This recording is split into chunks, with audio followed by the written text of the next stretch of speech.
problema natin siya. Pare, police brutality ang ginagawa mo. Anong pare? Anong police brutality? Muntik mo na kang pinatay? Police brutality? Hindi nyo ba alam na illegal ang dala nyo? Ha? Pare, kay Gobto. Kaya Gog, kaya kanino? Sa presinto na kayo magpaliwanag. Tignan ko kung paano umikot ang tumbong mo. Pag nalaman ni Gobto, bukas, mawawala asim mo. Asim? Asim? Yan!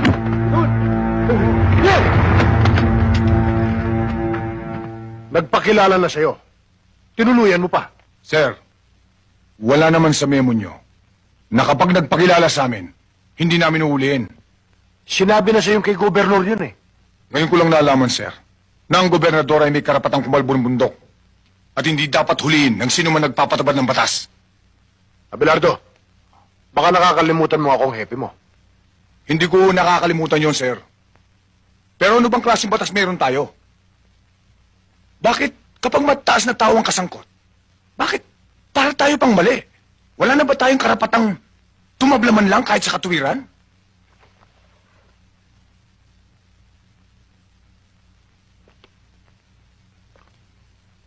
Hindi ko inaalis siya yung maging tapat ka sa tungkulin. Pero dapat may iniilagan ka at kikilalanin. Sorry, sir. Pero alam kong alam nyo rin. Kaya may piring sa mata ang simbolo ng katarungan para sa tuwid na hatol.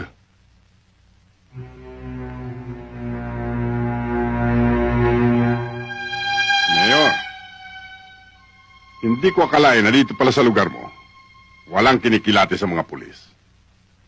Kulang kaya ta sa briefing.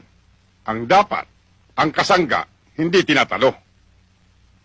Nahihiya ako sa inyo, Gobernador. Pinapangako kong hindi na mauulit ito. Dapat lang. Dahil sa susunod. Epe, halika.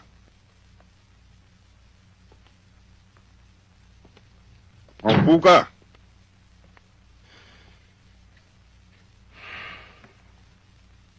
Gobernur, humihingi kami ng pamanhin. Pero makakaasa kayo. Nadidisiplinahin ko siya, Bilardo. At ang mga kasama niya. Aasahan ko yan, Epe. Mahabang kasaysayan yan. Yung bang... Hoy, ano? Eh, di na panis ang utot mo.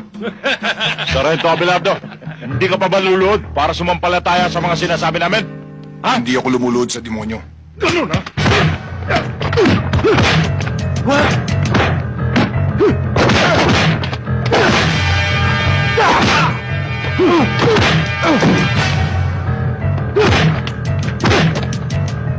Tama na!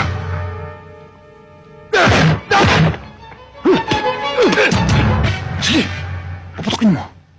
Nang sumabong na ang utak mo.